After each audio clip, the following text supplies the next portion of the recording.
Ser podcast. Soy Alfonso Cardenal y en este episodio de Sofá Sonoro vamos a recordar a un gigante del soul, un tipo que bien podría figurar en ese Olimpo entre Sam Cooke y Otis Redding, pero que acabó muriendo muchos años después que ellos y casi en el olvido, tras una vida de drogas, violencia y malas decisiones. En sus buenos días, en sus años de gloria, Wilson Pickett era enorme. Hoy queremos recordar su disco Hey Jude, un trabajo registrado en los estudios Fame de Muscle Shoals en Alabama, un trabajo que captó a Pickett en estado de gracia. Para este viaje nos acompaña el periodista David Moreu, nuestro experto en soul estadounidense, y Lucía Taboada con sus reportajes.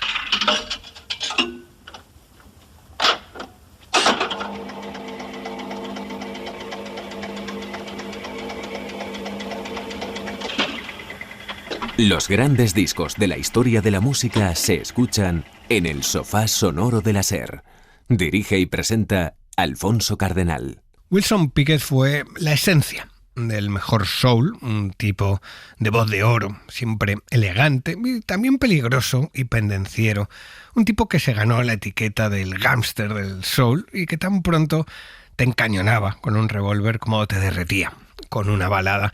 En 1969 cometió un hermoso sacrilegio, cogiendo el Hey Jude que los Beatles habían estrenado un año antes y elevándolo a una nueva cima. Bienvenidos al Sofá Sonoro.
Wilson Pickett representó la cara menos amable y más salvaje del soul. Si Otis Redding era el grandullón bonachón, Pickett era el demonio, un tipo surgido de la pobreza y la violencia, capaz de disparar a su hermano por tontear con su pareja o de apuntar con un arma al dueño de un sello que no quería dejarlo marchar.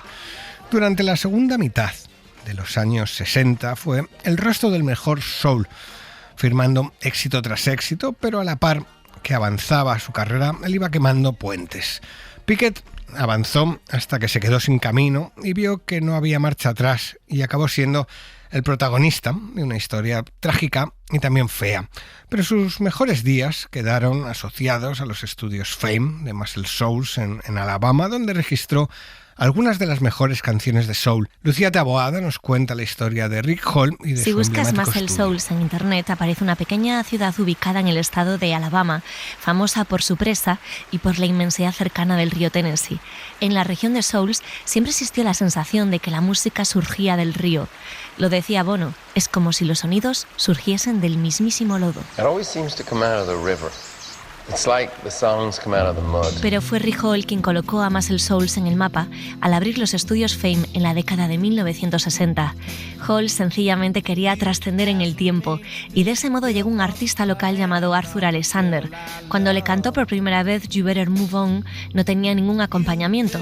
pero eso bastó para que Rick Hall reconociese su potencial. La primera canción que produje, You Better Move On, no tuve que hacer nada porque ya era un hit, decía.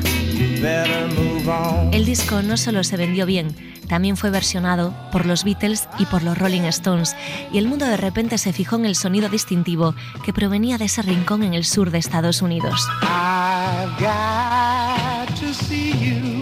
Hall utilizó el dinero del éxito de Alexander para construir y trasladar el estudio a su ubicación actual, en el East Avalon Avenue. Allí se grabó el primer disco de la nueva localización, el Still Away de Jimmy Hughes. Dos cuestiones distinguen a Fame sobre el resto de estudios. La primera, la ubicación, lejos de las limitaciones de la gran ciudad. Y la segunda, el sonido, relajado pero preciso, rebosante de alma, en una frontera difusa entre el country y el soul. Lo encontraron los músicos que trabajaban dentro de Fame, conocidos como The Swampers. A los que se les dedica, por cierto, un verso en la canción Sweet Home Alabama. El famoso letrero sobre la entrada de los estudios Fame dice: por estas puertas pasarán los mejores músicos, compositores, artistas y productores del mundo. En la exuberante acústica de Fame, Aretha Franklin encontró su sonido. Venir a Muscle Shoals fue un momento crucial en mi carrera, decía. El apoyo de Hall a los artistas negros desafió además las normas de segregación imperantes en la zona.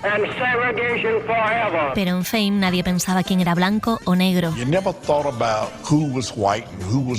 Simplemente se preocupaban por hacer la mejor música de Estados Unidos.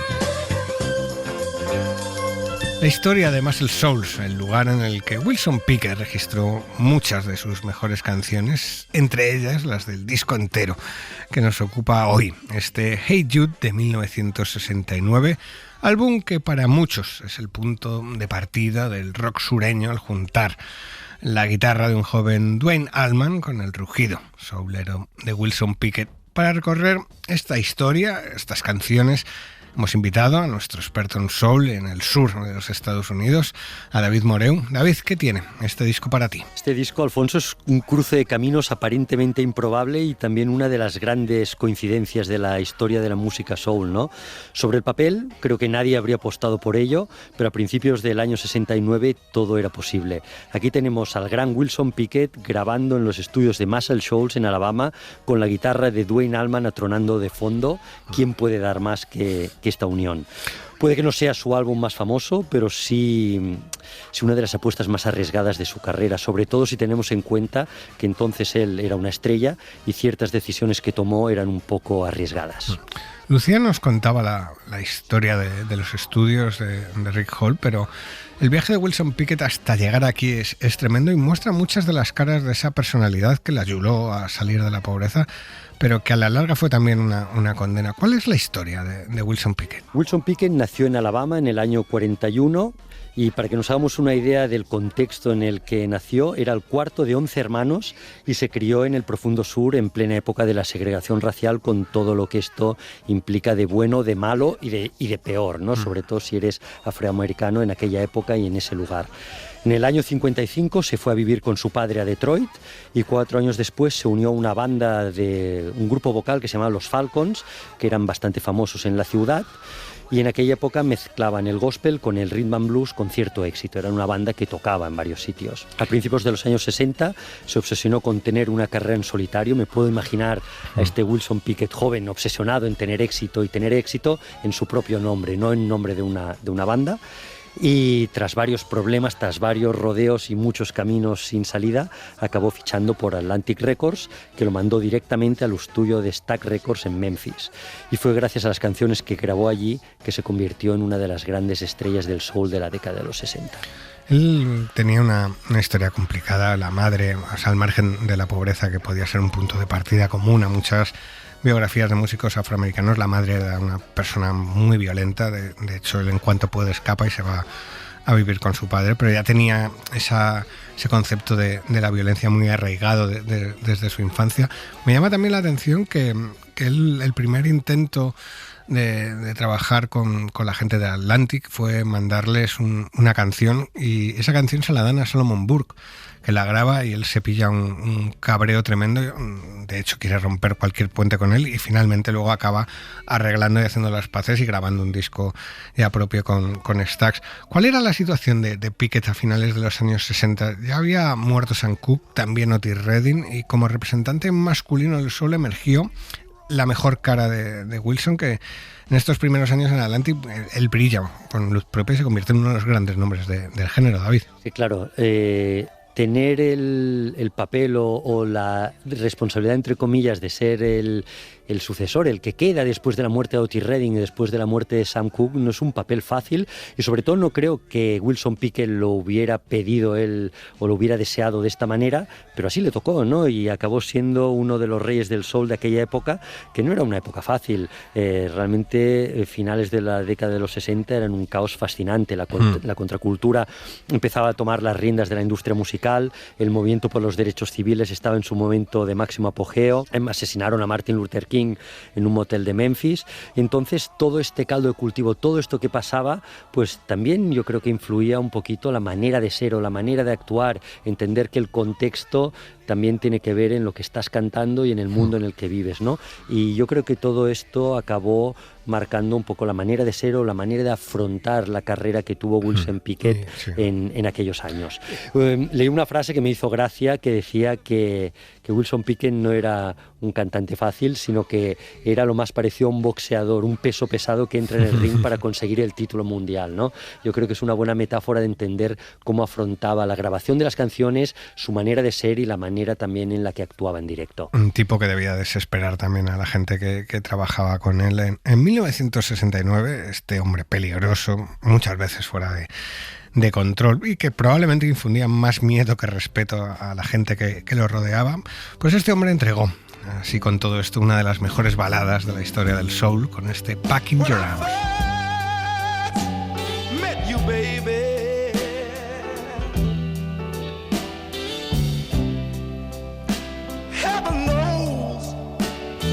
Out in the cold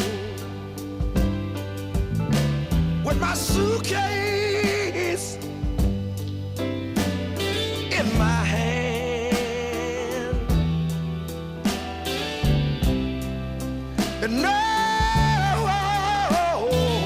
place to go. But here's what you done. You took me in when you wasn't able.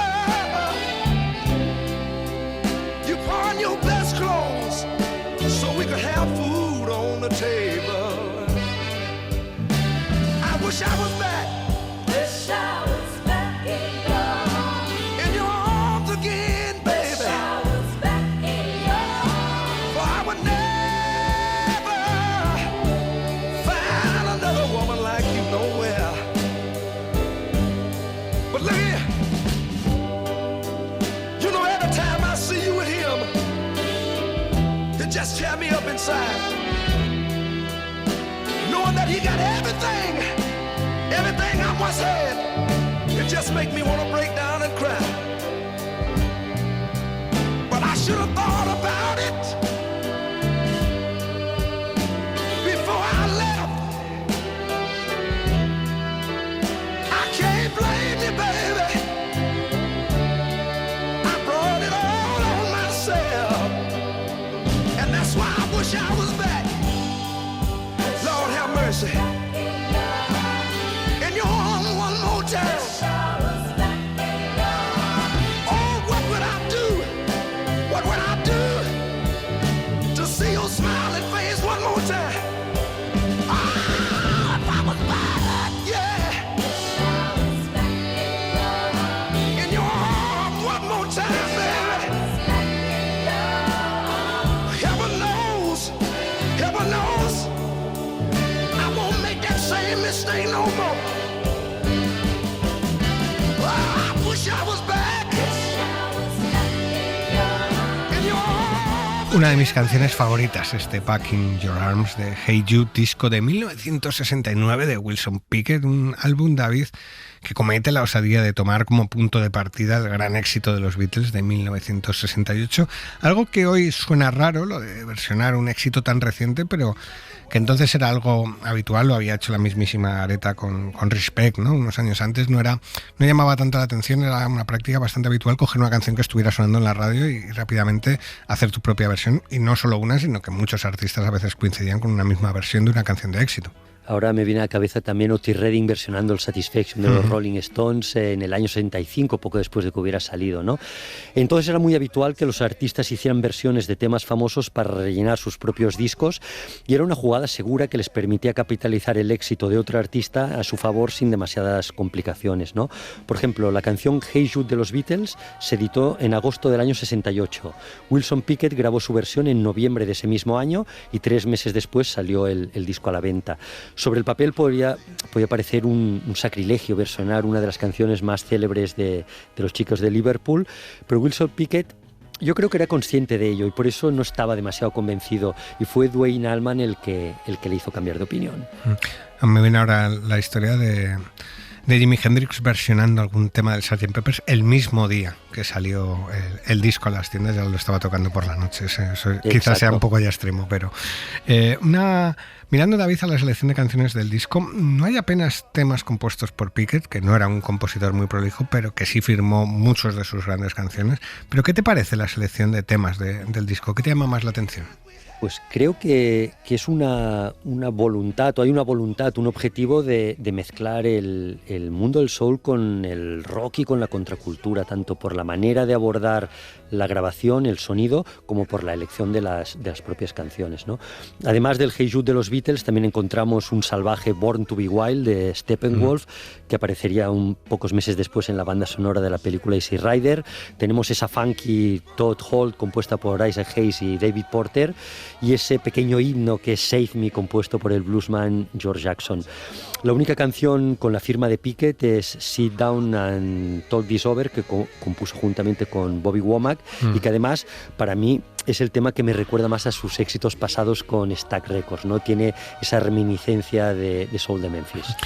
Una figura importante, la mencionabas, porque hizo más de una docena de canciones juntos, es Bobby Womack, todavía una figura poco conocida, que debutó ese mismo año con el maravilloso Fly Me to the Moon. ¿Cómo fue la relación entre ambos? Dentro de lo complicado que era Pickett, con Womack se entendió bastante bien. Mira, no sabría decirte, Alfonso, si fueron amigos, si solo fueron colaboradores, si tuvieron mucha conexión o poca conexión. Lo que está claro, y viendo cómo fueron sus carreras, es que ambos formaban parte de esa misma generación de artistas afroamericanos que triunfaron en el soul, en el rhythm and blues.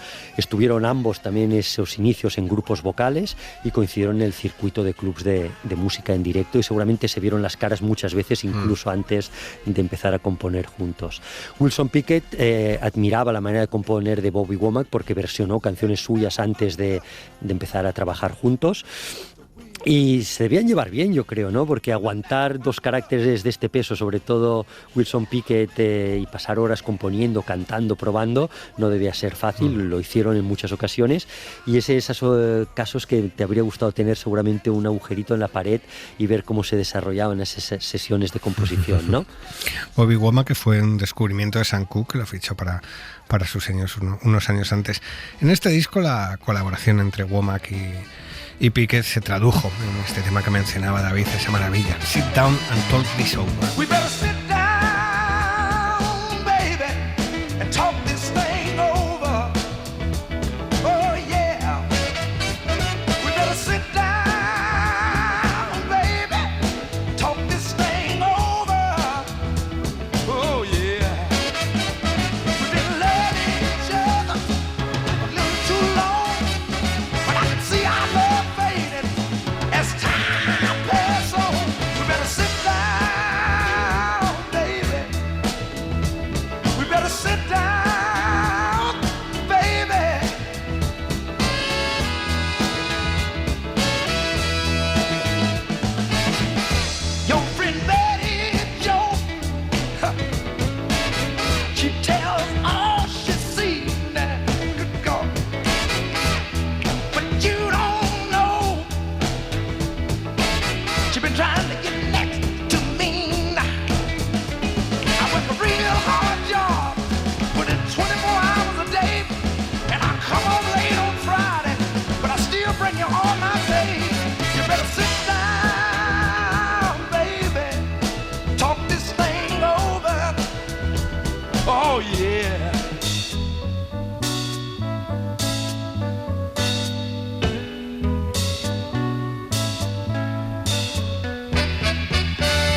Sentémonos y hablemos las cosas, cantaba Wilson Pickett, igual con cierta ironía, ya que no parece que el señor Pickett fuese de hablar mucho las cosas, pero en este disco suena de lujo en este tema firmado a medias con Bobby Womack, que en su debut de este mismo año también llevaba un tema de Pickett. Lo que llama con fuerza la atención de este disco, David, por otro lado, es la voz tan poderosa de Wilson, tanto que los técnicos se volvían locos para grabarlo porque tenían que ajustar los micros para poder grabar los gritos que soltaba el bueno de Wilson. También está la historia que cuenta que si él no veía el feeling adecuado en las sesiones, se largaba, sin más, sin mencionar palabras, se iba, porque decía que no quería perder el tiempo.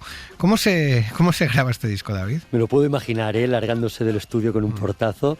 Pues este disco se grabó, Alfonso, como tantos otros discos que hemos comentado a lo largo de las temporadas del programa, ¿no? Se grabó a la vieja usanza, y eso significa que los músicos de sesión de Muscle Shoals tocaban todos juntos en directo en el estudio, y Wilson Pickett se unía a ellos en directo si el productor lo creía conveniente, o grababa después las pistas de voz en solitario para lograr el matiz o el tono que él quisiera transmitir.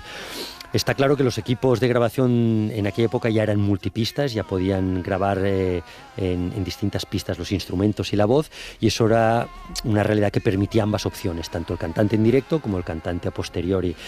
Pero la magia de ese soul sureño, la magia de ese soul de Wilson Pickett, de Otis Redding, de Aretha y de tantos otros, sucedía cuando todos estaban reunidos en el estudio al mismo tiempo, mirándose a los ojos, y se podían leer, ¿no?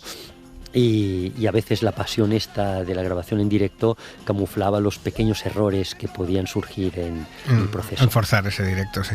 Los estudios Fame tienen una calidez especial, se notan muchos de los discos y muchas de las canciones que se han grabado ahí siguen estando vigentes. De hecho, el sueco Jesper Linden, que es uno de los grandes nombres de la americana actual, acaba de registrar un disco de versiones en Muscle Shoals. Ha ido en ese proceso hasta Alabama para grabar en este estudio, y todo esto es algo que crean con mucho mimo Rick Hall, el dueño del estudio, y el ingeniero Todd Down, que son las figuras detrás de ese sonido de Muscle Shoals, que en este disco se lucen y trabajan además en asentar ese sonido sureño de soul, David, que tan buenos discos nos dio. Comentaba un poco Lucía también, pero se va creando un registro al que Wilson Pickett ayuda a esa leyenda también, ¿no? A colaborar, a asentar ese concepto del sonido Muscle Shoals, ¿no?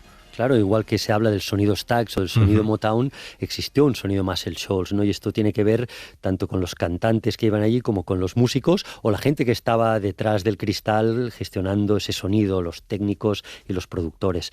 Rick Hall es uno de los grandes héroes desconocidos de la música soul, y la industria tardó años en reconocer su labor como productor y pionero de esa manera tan auténtica de entender la música, y eso te das cuenta al ver el documental Muscle Shoals, que tenía un carácter muy controvertido y al mismo tiempo tuvo una historia personal muy dura, muy dramática, ¿no? Un buen personaje, y falleció en el año 2018. Y por otro lado teníamos a Tom Dowd, que era el jefe de ingenieros de sonido de Atlantic Records, cuya misión era velar para que todas las grabaciones del sello, fueran en Stax, fueran en Alabama o fueran en cualquier otro estudio en los que se grabaran, tuvieran una calidad de sonido uniforme y excepcional. Por ejemplo, él fue quien actualizó el equipo de grabación de Stax Records para que pudieran grabar en multipistas a mediados de los 60, y falleció en el año 2002. Una figura clave ambos en este disco, desde luego, y en todo el sonido que se asentó en estos finales de los 60, ¿no? También hay que mencionar, David, a la banda de la casa, la banda del estudio, un grupo de blanquitos sureños que fueron el apoyo de los grandes músicos, los grandes nombres de la música negra. El propio Pickett cuentan que torció un poco el morro cuando entró en Fame y vio a todos esos chavales blancos, jóvenes y blancos, pero la banda era impecable. Esto ya es un poco una tradición, ¿no, Alfonso? Porque Otis Redding grababa con una banda multirracial, Aretha cuando empezó a grabar con Atlantic también grababa con una banda multirracial, y en este caso Wilson Pickett, cuando llegó a los estudios de Fame en Muscle Shoals, se encontró ya no una banda multirracial, sino una banda formada por músicos blancos, y esto debió chocarle, sobre todo porque debía tener esa idea de si serían capaces o no de transmitir esa pasión, ese groove que su música necesitaba, ¿no? Y yo creo que al ver los verlos tocar, al segundo de verlos tocar, cambió de opinión y se dio cuenta que estaba con una de las mejores secciones rítmicas de ese momento, por lo que hace referencia al rhythm and blues y al soul, y podríamos decir, y creo que sería acertado decir, que la banda de Muscle Shoals formaba parte de ese Dream Team, igual que Booker T and the MGs en Stax o los Funk Brothers en Motown. Formaban parte de esa élite de músicos que llevaron la música soul a otro nivel y crearon un sonido característico. Otra figura que tiene un peso muy interesante en el disco es la breve pero interesante, es la de Duane Allman, que tenía para la postre uno de los líderes de los Allman Brothers. Entonces tenía 23 años, acababa de ser un fichaje de Rick Hall, y de ahí la verdad es que al estrellato, o sea, duró muy poco. Enseguida se convirtió en una figura muy destacada, pero sí que deja una buena huella en Fame, porque grababa muchos discos, y aunque está un periodo corto de su vida ahí, su nombre figura asociado a discos muy importantes. Cuando entrevisté al bajista David Hood de la banda de Muscle Shoals, me comentó que Duane Allman volvía de Nashville de haber hecho sus primeros pinitos como músico de sesión y se instaló con una tienda de campaña en el parking del estudio de Fame hasta que Rick Hall le dio una oportunidad de entrar al estudio y volver a demostrar su potencial como músico, ¿no?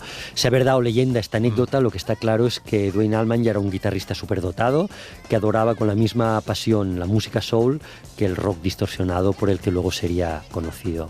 Fue él quien propuso a Wilson Pickett versionar el Hey Jude de los Beatles y acabó pues con ese solo magnífico del final de la canción, acabó inventando lo que hoy conocemos como rock sureño.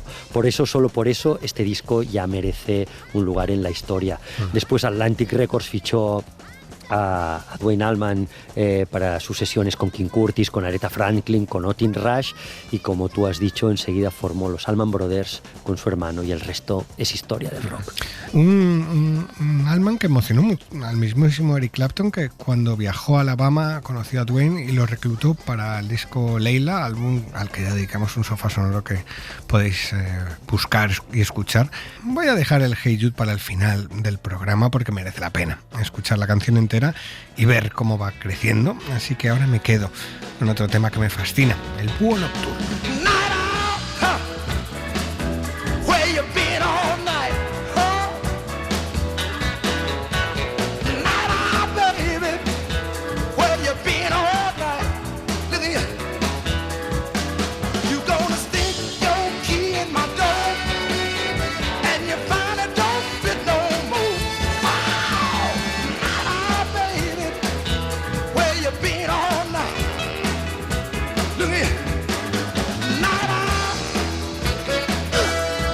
Stop staying out late at night. Night, baby, you better get your program right. Look here, the freedom you got has been misused. I'm gonna take away your midnight shoes. Wow, night, baby, where you been all night? Come home in the morning with the morning sun. A little nap and away you run.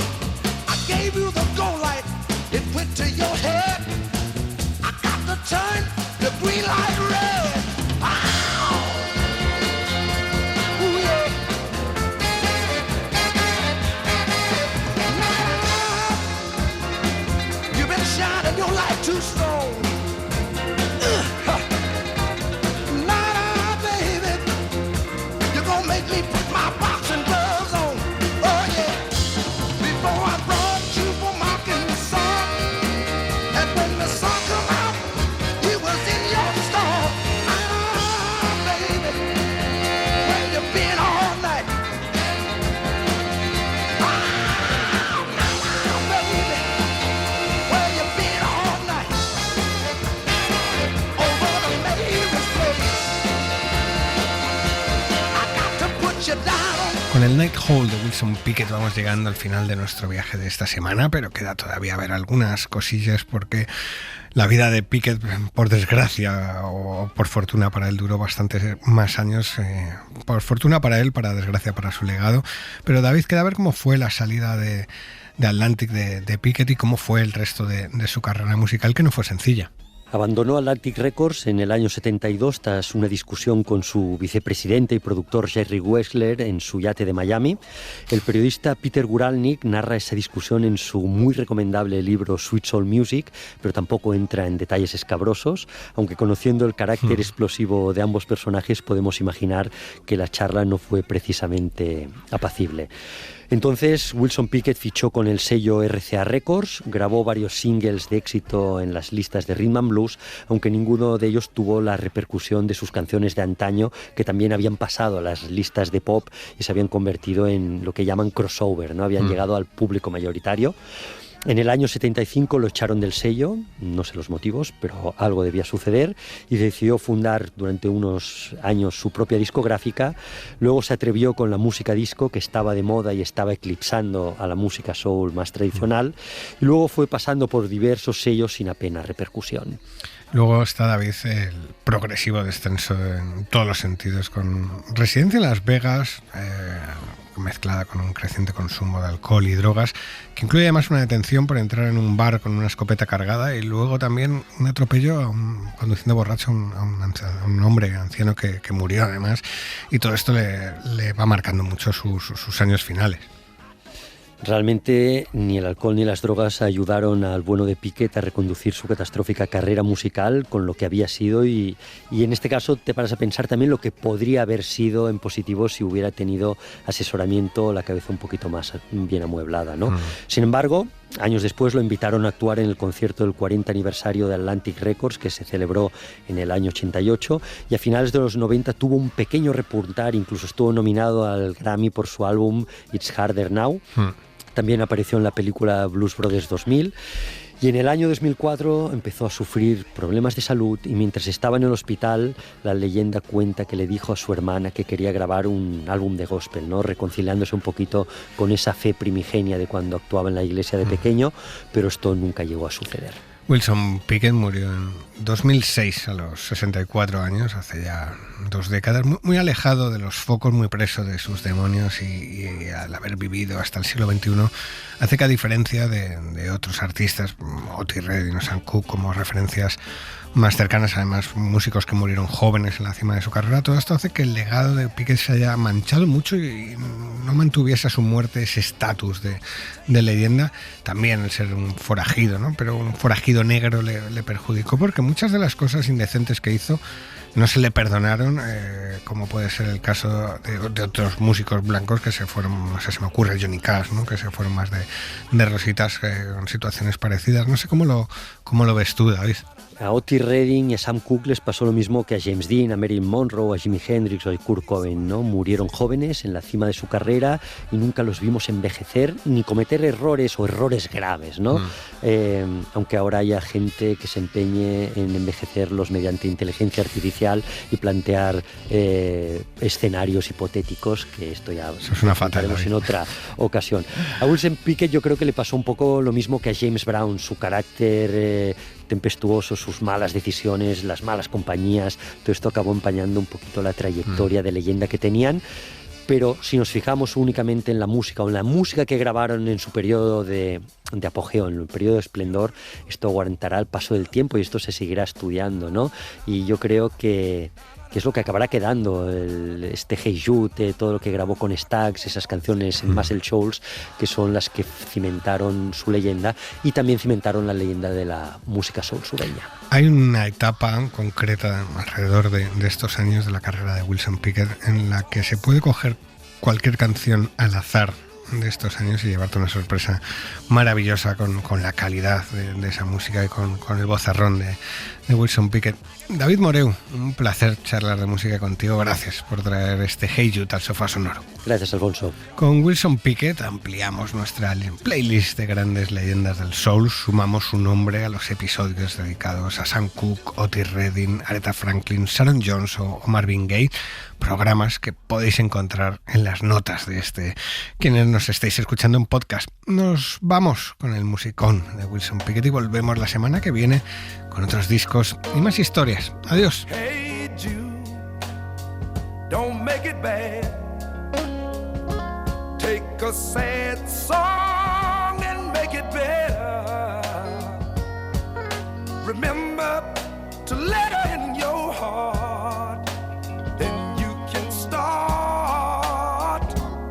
to make it better. Hey Jude, don't be afraid. You were made to go out and get her. The minute you let her under your skin, then you begin to make it better. Anytime you feel the pain, hey Jude, refrain. Don't carry the world upon your shoulder. For you know that it's a fool who plays it cool by making the world a little bit colder. Hey Jude, don't let me down. You found her, now go on out and get her. But remember to let her in your heart. Then you can start to make it better. So let it out and let it in. Hey Jude, begin. You waited for someone to perform with. And don't you know that it's just you? Hey Jude, you do the movements you need is on your shoulder.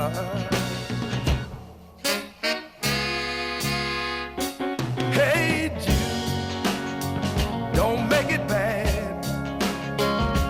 Take a sad song, make it better.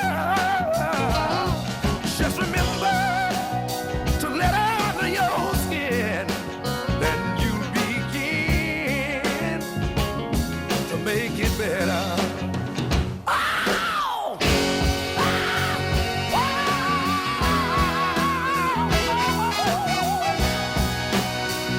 Ah, Judy.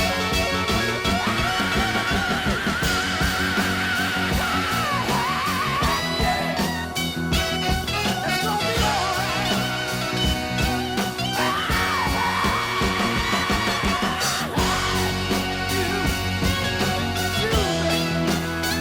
It'll be all right.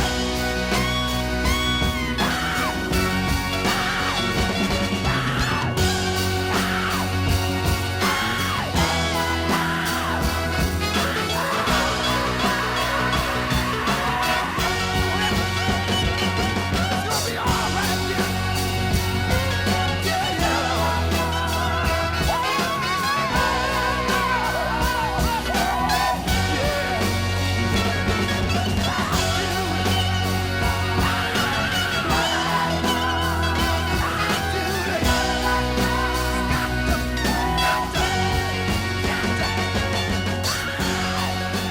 Para no perderte ningún episodio, síguenos en la aplicación o la web de la SER, Podium Podcast o tu plataforma de audio favorita.